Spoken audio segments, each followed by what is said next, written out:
Hey everyone, happy Thanksgiving, November 24th. Today's a day that, families get together, people that cook have a blast. They just cook a lot. Fortunately, I will not be doing too much cooking. I usually have Thanksgiving, my girlfriend's parents and her family, and they're all great cooks, and people that come, they've been coming for years, are also great cooks, so it really leaves very little room for anyone, such as myself, to actually participate in the cooking part. But I do bring key elements to the plate, to the party, such as gravy, Giblet gravy that is, and usually an appetizer.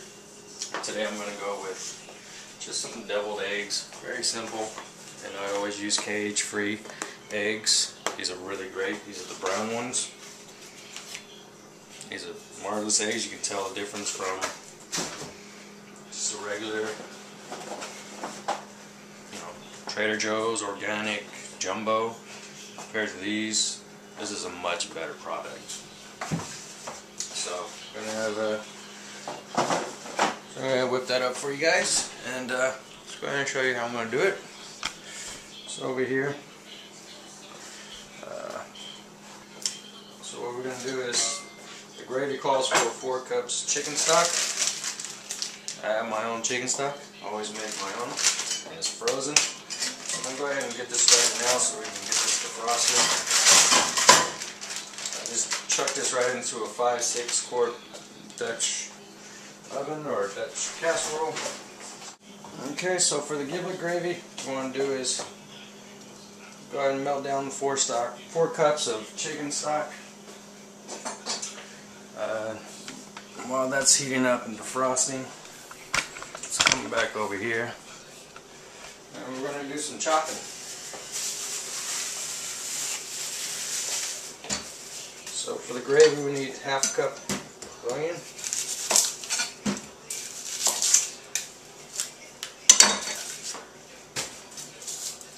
Always make sure your onion is fresh. If I can grocery store every now and then, I get an onion, some of these things are brown and greenish and kind of slimy looking. Don't use that. Just throw it away. And next time you go to the grocery store, go ahead and chew out the manager or the produce, or the person that works in the produce department. So that's just a damn shame. You can actually tell. You should be able to push it. If it's bruised, it'll feel soft. If it's kind of moldy and dark inside, you should be able to feel that as well. The harder the onion, the better, the fresher. So it's going to give us a pretty basic chop.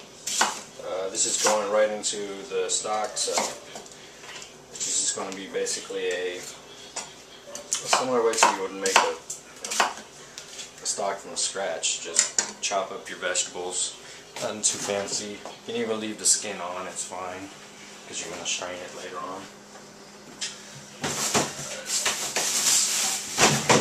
Grab some celery. I have equal parts of celery.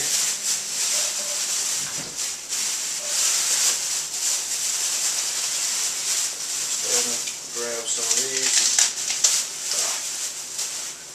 Interesting celery, huh? This is actually from a celery root.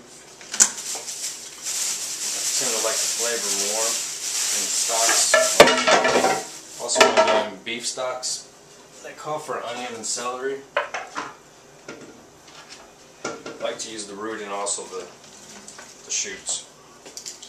That one doesn't look so good. Just gonna give these a quick rinse in the sink.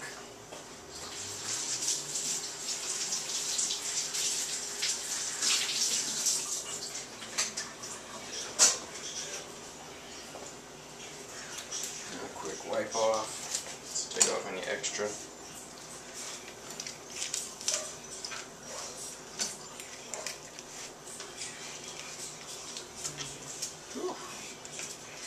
Flaming all over the place.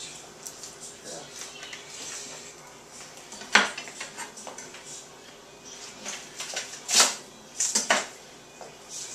And this one we give a pretty rough chop as well, not too fine.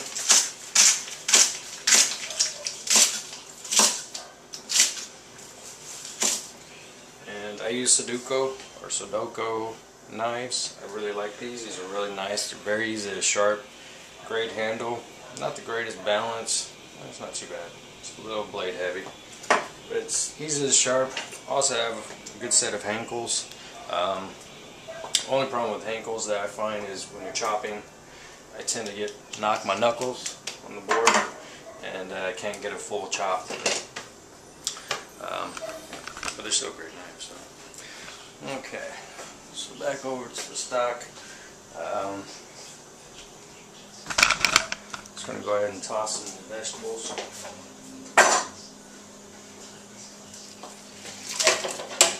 Like so.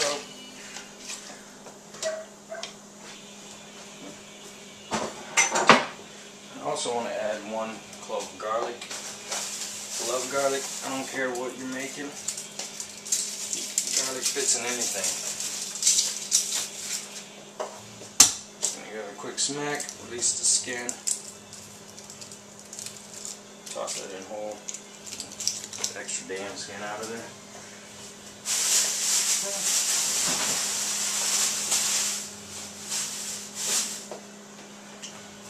Over here. Now what we have here for the down there, boy. Get a little zoom on that. Alright, so I'm still trying to figure out how to work this tripod out while I cook. So these are gizzards. This is the neck. It's the most important part that you need for the giblet gravy. Put that down. This is, it could be kidneys, but poorly chopped out. Where is this? Looks like just a big old ball of fat. Which is good. Some more fat. Definitely going to use the fat. And let's set the paper. Let's see what we got. Okay, so there's a heart. Dum dum dum dum. Awesome. And voila, some liver. And that looks like a kidney, right? That's good. I'm just going to toss out the blood. Don't need that. Now I'm not going to rinse these off. There's no need to. There's no bone shards or anything that you're going to have to worry about. Plus it's going to boil for 30 minutes in hot water, so it'll disinfect anything of it. These you just throw in whole. You don't have to do anything to them. So I'm just going to go ahead and chuck these right into the pot.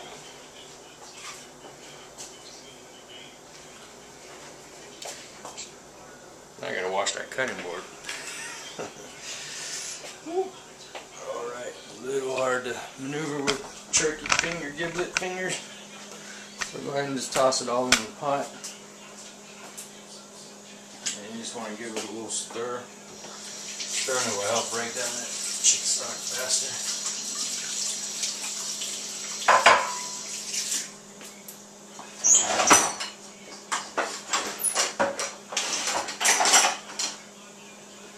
Everyone, don't forget to wash your hands after touching meat.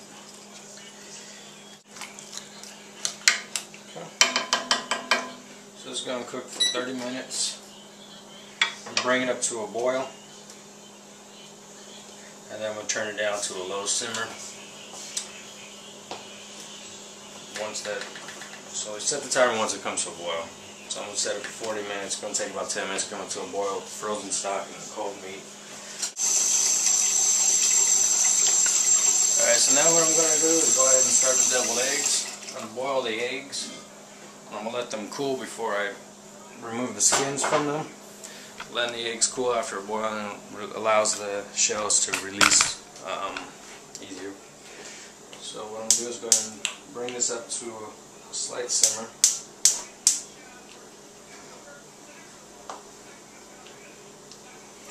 So I'm bring that up to a simmer, and then we'll go ahead and add the eggs into it.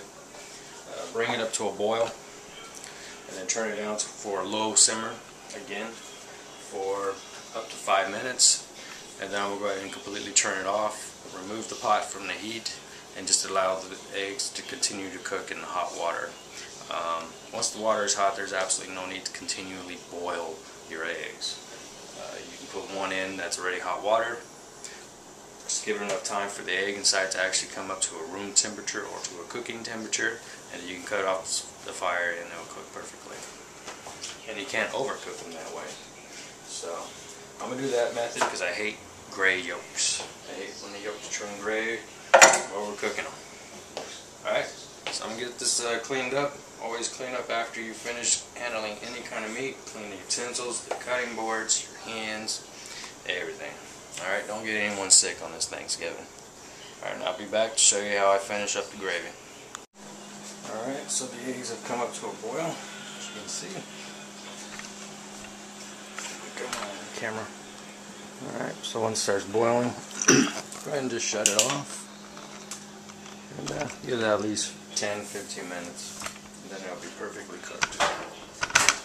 Let's check on giblets. See how that's looking. As you can see, it's pretty mild boil, not too overly going, not too much energy in it. Let's give that a quick little stir. Okay, it looks like we're going to have to add some liquid to this after it's done.